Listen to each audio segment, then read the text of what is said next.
Il est 13 h, bonjour à tous, voici les titres de l'actualité de ce jeudi 25 janvier. 5 milliards pour lutter contre la rougeole et la rubéole, l'une des décisions du Conseil des ministres d'hier. Conseil qui a aussi annoncé que le secteur minier se porte très bien en Côte d'Ivoire. 25 tonnes d'or produits en 2017. La synthèse de cette séance dans ce 13 h. Drame à Débrimont, le gouvernement apporte sa compassion aux victimes. Pour rappel, c'est une école qui s'est effondrée, causant la mort d'un élève et plusieurs blessés à Débrimont, village situé à 3 km de Dabo.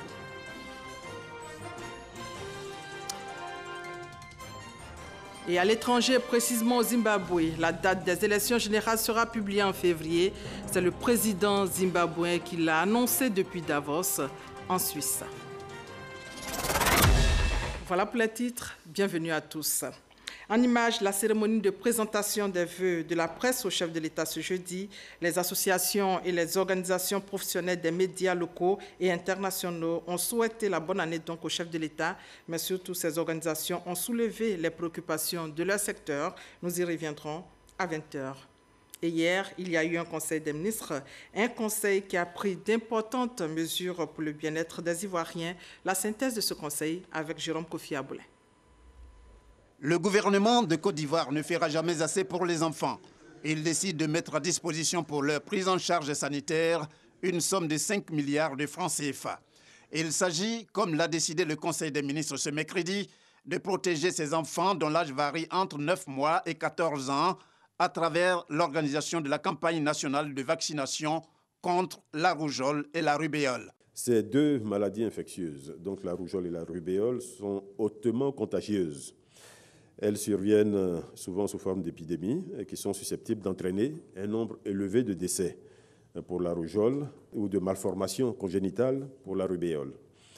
La prévention, à ce jour, est la seule option de lutte contre ces maladies, puisqu'il n'y a pas de traitement. Le vaccin rougeole-rubéole donc confère à l'enfant une protection à vie. Aussi, le Conseil a décidé, en complément de la vaccination de routine, de renforcer la lutte contre ces maladies avec une campagne de vaccination de masse. Cette campagne sera organisée dans tout le pays, dans les 83 districts sanitaires de notre pays, entre le 26 janvier et le 4 février 2018. Il s'agit ici de protéger 13 millions d'enfants de 9 mois à 14 ans. Le coût de cette vaccination est estimé à 5 milliards de francs CFA, donc qui seront supportés par le budget de l'État de Côte d'Ivoire et par nos partenaires au développement, en l'occurrence ici le Gavi. Le Conseil des ministres a aussi rappelé l'importance du projet d'urgence à l'éducation de base PUAEB. Le PUAEB a été lancé en 2012 suite à un don du Partenariat mondial pour l'éducation d'un montant de 41,4 millions de dollars, soit environ 23 milliards de francs CFA, en vue d'assurer durablement les conditions d'un enseignement de base de qualité dans le système éducatif ivoirien.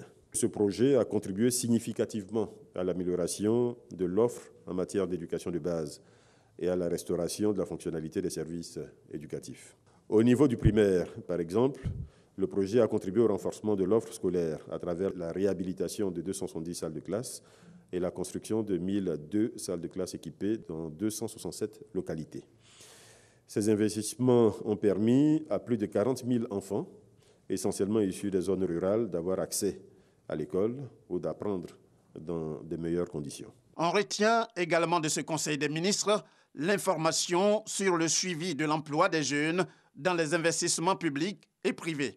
Il s'agit d'un outil de promotion de l'emploi qui permettra au gouvernement d'intégrer et de mettre particulièrement l'accent sur l'indicateur emploi en faveur des jeunes dans toutes les initiatives qui seront prises dans notre pays en matière d'investissement, aussi bien par le privé que par le public. En évoquant par ailleurs la place qu'occupe aujourd'hui le secteur minier dans l'économie, avec surtout l'or, dont la production passe de 12 à 25 tonnes.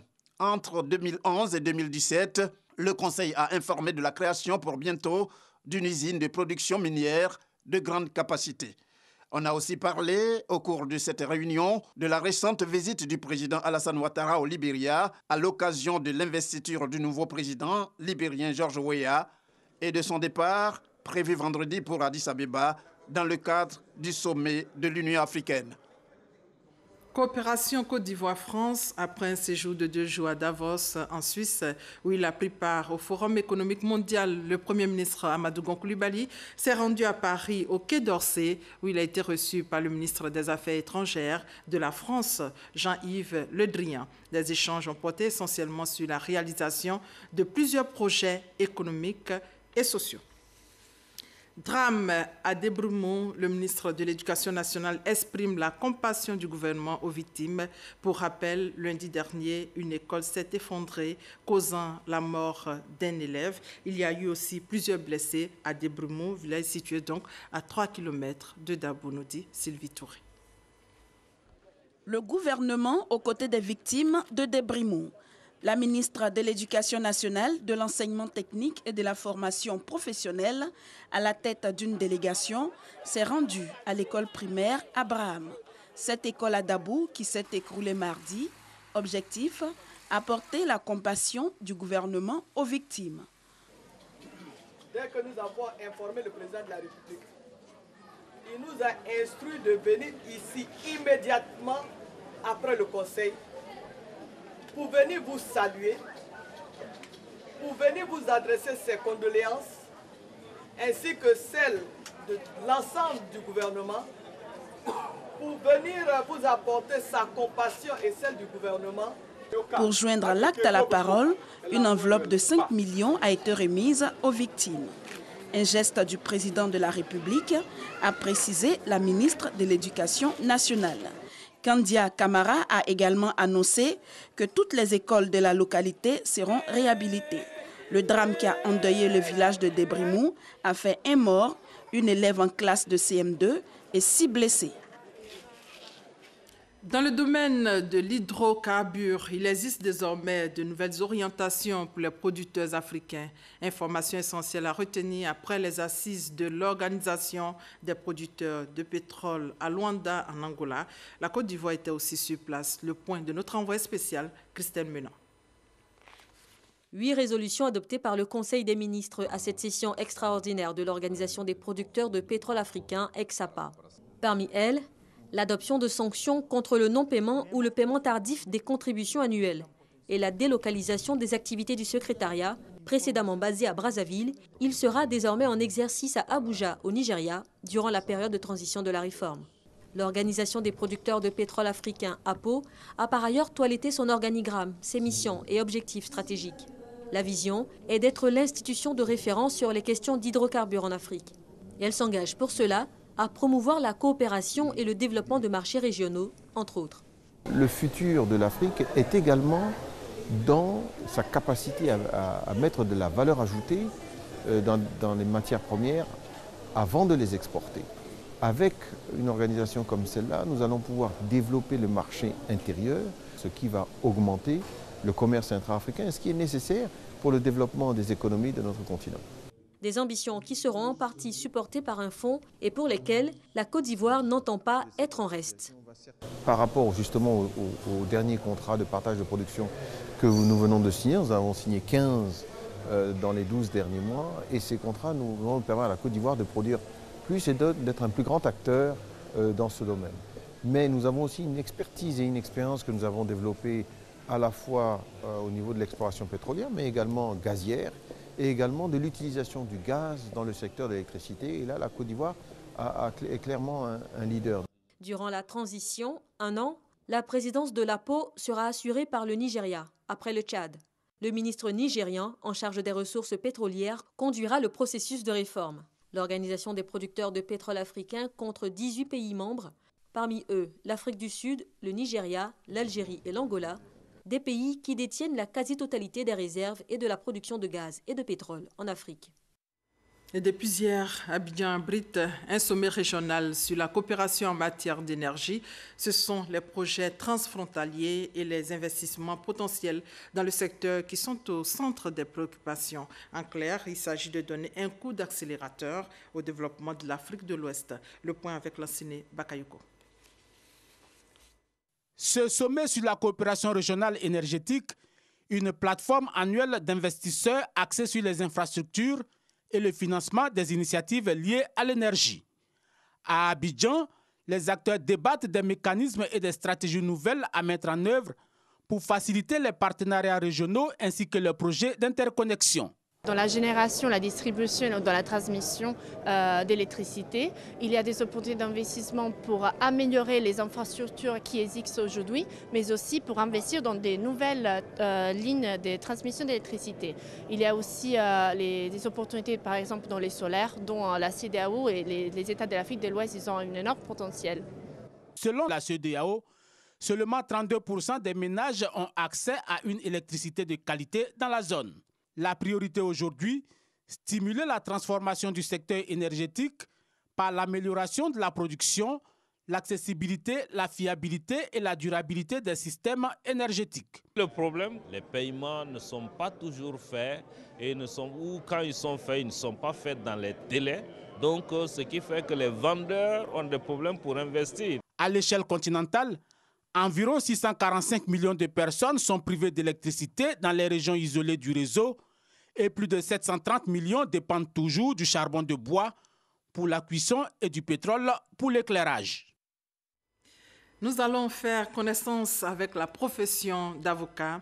Les avocats exercent une profession libérale et indépendante, peu connue du grand public. Quelles sont leurs missions? Comment travaillent les avocats? Sont-ils compétents? Ce dossier nous amène donc à bien comprendre leur profession. Un élément de 5 minutes 20 produit par Abou Sanogo.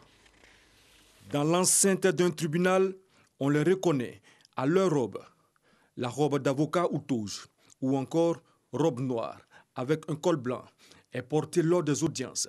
C'est le vêtement porté par les avocats comme costume d'exercice professionnel. Yao Emmanuel est avocat assermenté depuis le 30 mars 1990. Cela fera bientôt 28 ans qu'il exerce cette profession libérale et indépendante. Une fois que vous avez fini vos études de droit et que vous avez au minimum la maîtrise en droit, vous préparez, vous passez le concours d'aptitude à la profession d'avocat, le CAPA. Et si vous êtes admis, vous faites un stage. À l'époque, c'était un stage de 2 années. Maintenant, on fait un stage de 3 années avec la nouvelle réglementation de l'UEMOA. Et une fois que vous avez fini ce stage de 3 années, vous pouvez ouvrir votre cabinet, vous pouvez être collaborateur d'un cabinet, vous exercez en étant avocat. Lorsque vous êtes en stage, vous êtes avocat stagiaire. Plusieurs missions sont assignées à l'avocat. L'avocat a une mission d'assistance, a une mission de représentation. L'avocat peut postuler. Et en gros, je dirais que l'avocat défend tout individu ou toute société qui a recours à ses services. Mais les avocats sont jugés peu accessibles et leurs honoraires pas à la portée de tous leurs clients. Les avocats sont très accessibles parce que de toute façon, il n'y aura pas d'avocat s'il n'y a pas de client. La loi dit que l'avocat discute de ses honoraires avec le client. Et une fois que vous êtes d'accord avec l'avocat, en ce moment-là, l'avocat prend en charge votre affaire et il accomplit toutes les diligences qu'il faut pour que vos droits soient préservés. Donc, le problème des honoraires ne devrait pas freiner un individu qui veut avoir recours à un avocat. Donc, tous les avocats, conscients de leur rôle, même s'ils ne sont pas rémunérés, à partir du moment où ils décident de prendre en charge une affaire, ces avocats-là assument pleinement leurs fonctions. Alors, comment faut-il saisir un avocat? Si vous avez besoin d'un avocat et que vous n'en connaissez pas du tout, vous pouvez vous rendre au palais de justice, à la salle des avocats, vous demandez à rencontrer le bâtonnier qui peut vous conseiller un avocat. Ou alors, si vous allez au palais de justice, vous pouvez rencontrer des avocats. On n'a pas besoin de demande particulière. C'est généralement sur recommandation. Et comme on le dit vulgairement, c'est le bouche à oreille. Vous connaissez un avocat, quelqu'un a un problème, il vous appelle et il vous met en contact avec cet avocat-là. Parce qu'il est interdit aux avocats de faire de la publicité. Le langage utilisé par les avocats reste hermétique pour le commun des mortels. Maître Yao Emmanuel explique certains termes souvent utilisés. Le flagrant délit et le mandat de dépôt. Généralement, ce sont les délits en flagrant délit, c'est-à-dire on vous prend sur le fait. La loi dit que lorsque quelqu'un est pris en flagrant délit, il doit être jugé dans un délai de 15 jours. Il est déféré à la MACA et ses parents ont recours à un avocat. Et l'avocat prend contact avec monsieur le procureur pour avoir accès au dossier. Et c'est comme ça que l'avocat prépare la défense de ces personnes-là. Le mandat de dépôt, c'est la décision que prend un juge pour incarcérer quelqu'un. Le juge, estimant que les faits pour lesquels cette personne est devant lui sont des faits assez graves, le juge décide de placer cette personne sous mandat de dépôt pour couvrir le temps de la détention préventive en attendant que le juge finisse de faire les enquêtes. La différence entre la condamnation ferme et la condamnation sans mandat de dépôt. Le juge pénal, s'il vous déclare coupable de l'infraction pour laquelle vous êtes poursuivi, peut vous condamner à une peine de prison ferme, c'est-à-dire vous allez en prison, ou à une peine d'emprisonnement avec sursis. Cela veut dire que vous ne faites pas la prison. Vous êtes condamné, mais on ne décerne pas de mandat de dépôt contre vous. Vous rentrez chez vous. C'est à l'appréciation du juge, c'est le juge seul qui décide si vous devez être incarcéré ou non. Et en ce qui concerne le sursis, si vous êtes condamné à 3 mois d'emprisonnement avec sursis, cela veut dire que dans le délai de 3 mois, vous ne devez pas commettre d'infraction. Si vous commettez une infraction, que vous repassez devant le juge, vous ne pouvez plus bénéficier du sursis. Le barreau de Côte d'Ivoire compte environ plus de 600 avocats, dont 30% des femmes. Voilà un reportage qui nous a permis de comprendre dans les détails la profession des avocats. Rentrée solennelle de la Jeune Chambre internationale Côte d'Ivoire. Objectif, dérouler le programme d'action pour cette nouvelle année 2018. Il s'agit aussi d'informer les jeunes des différentes opportunités qui vont s'offrir à eux à travers des accords de partenariat. On reste encore avec Abou Sanogo. Une prestation de serment du nouveau comité directeur de la Jeune Chambre internationale de Côte d'Ivoire à l'occasion de sa rentrée solennelle qui marque le lancement officiel de ses activités du mandat 2018. Plusieurs points ont été relevés, notamment la signature de contrats avec les partenaires, l'ouverture du mandat, la coupée de ruban. La présidente de cette organisation n'a pas manqué de dérouler sa vision. Nous avons pour cette année mis en place la caravane de la jeunesse entreprenante et leader de Côte d'Ivoire. C'est une activité qui fera donc la promotion de la jeunesse sur comment créer son emploi, comment à partir de zéro pouvoir mettre en place quelque chose. Des conseils ont été prodigués aux jeunes.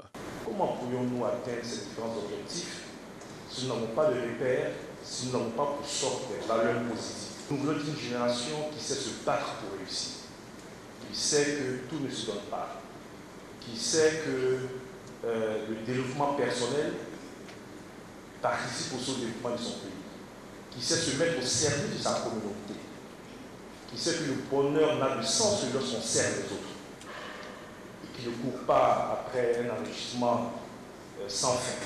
Créée en 1963, la Jeune Chambre internationale Côte d'Ivoire est une organisation citoyenne qui compte aujourd'hui en son sein 32 organisations basées sur le territoire national. Sa mission, offrir aux jeunes des opportunités de développement en leur donnant la capacité de créer des changements positifs. Au niveau des ressources animales et halieutiques, l'autosuffisance et la sécurité alimentaire restent des priorités pour le gouvernement ivoirien. Le ministre Kobena Kwasi Adjoumani a donc invité les agents de son département à préserver les acquis de l'année écoulée, mais surtout à redoubler d'efforts pour 2018. Les explications de Francis Boifo. Même si des défis restent à relever les mois à venir, le ministre des Ressources animales et halieutiques se dit satisfait du travail abattu en 2017. Au niveau de la volaille, par exemple, nous avons fait beaucoup de production.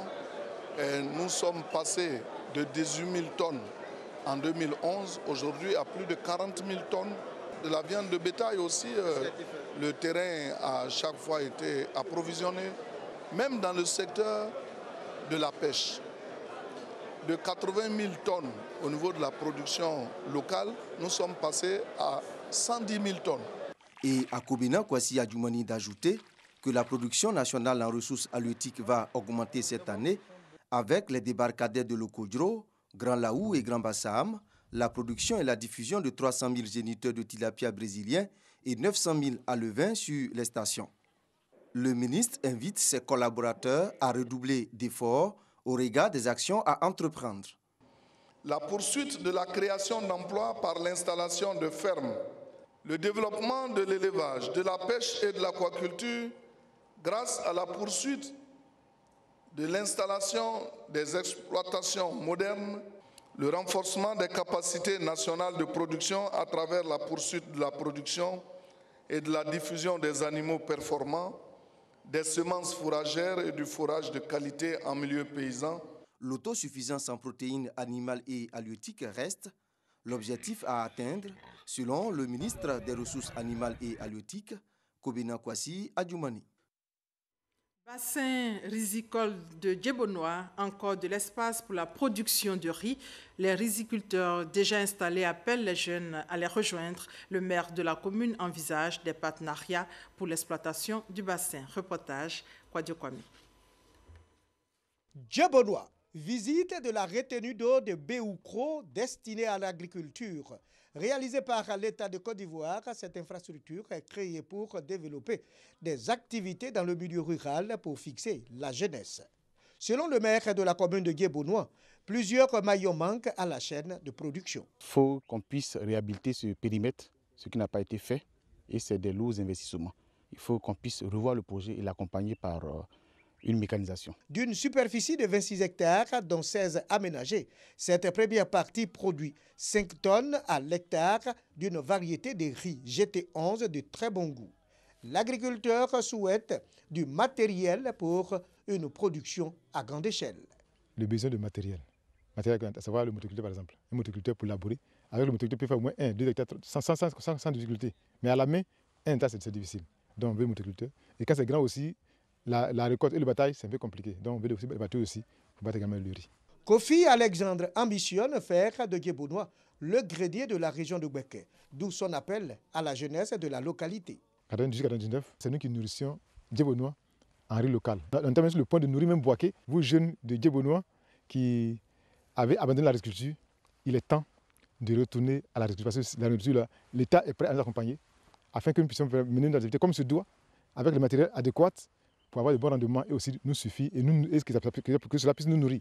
Parce que le riz nourrit son homme. Une coopérative agricole gère le bassin aménagé. Il est prévu des partenariats pour l'exploitation intégrale de ce lieu. Une richesse qui attend son éveil. Djebonois Béomi, les jeunes sensibilisés à s'impliquer dans le développement local. Il a même été créé un conseil régional des jeunes de Gbeke qui veut prendre une part active dans le développement de la région. Reportage Soro Corona et regardez la suite. Kwaku Ernest est le président du CRJG, Conseil régional des jeunes de Gbeke, section Béomi. Cette structure du conseil régional a pour mission d'encadrer la jeunesse à travers des projets de développement pour sortir celle-ci de la précarité. Les membres du nouveau bureau se sont assignés pour mission d'œuvrer au bien-être social et professionnel des jeunes du département de Béoumi. De pouvoir aider la jeunesse du département de Béoumi à subvenir à leurs besoins. De mettre la cohésion au sein de cette jeunesse. Dans le village d'Assengou, qui a abrité la cérémonie d'investiture, les différents intervenants à cette cérémonie ont mis l'accent sur la paix, la cohésion, socle de tout développement. Le président du conseil régional de Gbeke a exhorté les jeunes de Béoumi à travailler pour le sort du département. Jean Kwasi Abonois a invité les jeunes à faire des propositions pour l'insertion des jeunes dans les tissus socio-professionnels. Dans la mission de développement qui est la nôtre, on a besoin de relais. On ne peut pas vraiment, malgré notre bonne volonté, savoir quels sont les besoins du Gbeke profond. Donc le conseil régional des jeunes est un relais pour nous. Le bureau régional du CRJG compte installer des sections dans les départements et sous-préfectures de la région afin de mieux impliquer les jeunes dans le développement de leur terroir. Un mot d'éducation avec l'association départementale des élèves et étudiants de Siné-Matiali qui veut emmener les élèves à réussir leur rentrée scolaire. 142 nouveaux bacheliers de cette localité ont reçu des kits scolaires, une action qui vise à promouvoir le travail bien fait. David Soyo et Serge Koulia. En 2017, le département de Siné-Matiali, dans la région du Poro, a enregistré 142 élèves admis au baccalauréat. Ils ont tous reçu un prix d'excellence et des kits pédagogiques au cours d'une journée initiée par l'association départementale des élèves et étudiants de Siné-Matiali. Cette action vise à prôner l'excellence dans cette localité à travers le couple éducation-formation. Le président de la République a toujours prôné l'excellence partout où il passe.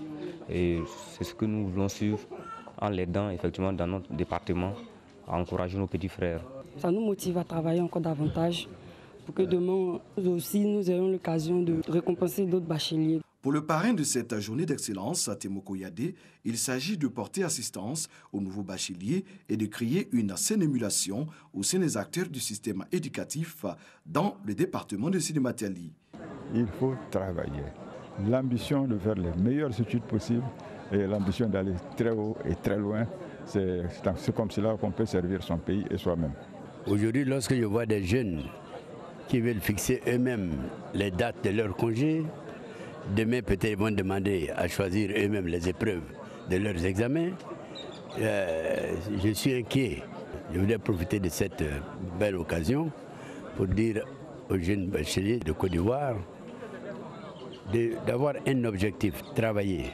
La journée d'excellence et de réception des nouveaux bacheliers de Siné-Matiali est à sa 3e édition cette année. En santé, remise de clés du dispensaire à Konofla, village de la commune d'Oumé, dispensaire réalisé et équipé par le conseil municipal d'Oumé à hauteur de 44 millions de francs CFA. Reportage Kwadio Kwame.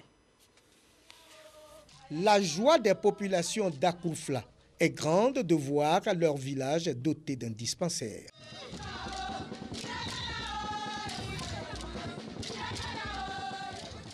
Comme les pas de danse ne suffisent pas, Bagnon Nestor, le porte-parole de la tribu Kiawa, a dit merci au maire et à son conseil pour le travail abattu pour le bien-être de la population, qui commence par la santé. Asamoah Bikone a réhabilité et construit des écoles, électrifié des villages et quartiers, le foyer polyvalent d'Oumé, la clôture du stade, celle de la mairie, pour un montant global de plus de 313 millions de francs CFA. Des actions de développement qui contribuent à améliorer les conditions de vie des habitants de sa commune. Il faut souligner que nous avons financé la construction et l'équipement à hauteur de 44 millions. Je peux affirmer que c'est le prolongement de toutes nos actions menées pour le bien-être de nos populations et le signe des futurs défis que nous allons relever dans les années à venir. L'infirmier diplômé d'État affecté à Akoufla est Alassane Ouattara. Le directeur départemental de la santé, Koulibaly Aboubakari, a donc exhorté les populations d'Akoufla et son arrière-pays à visiter ce centre de santé pour tout problème de santé. Venu avec des équipements médicaux, la marraine de la cérémonie, l'honorable Touré Aya Virginie, a invité les élus et cadres d'Oumé à l'union et à la solidarité pour sortir cette localité de sa léthargie. Madame le sous-préfet, Olia Florence Elodie, épouse Akapo, a demandé aux populations de prendre soin de ce dispensaire et souhaité son extension à plusieurs services. La coupure du ruban symbolique a permis à tous de découvrir ce centre et ses différents services. Hors de nos frontières, c'est en février que les Zimbabwéens seront fixés sur le jour de vote dans le cadre des élections générales, c'est-à-dire la présidentielle et les législatives. C'est l'information donnée par le président zimbabwéen Emmerson Mnangagwa lors du Forum économique mondial qui se tenait à Davos en Suisse. Il faut souligner que le Premier ministre ivoirien Amadou Gon Coulibaly était sur place aujourd'hui. Il est en France. Et voilà, c'est la fin de ce 13h supervisé par Jean-Jacques Ouaméala et Sylvie Touré. Merci. Merci de votre fidélité. On se retrouve à 20h.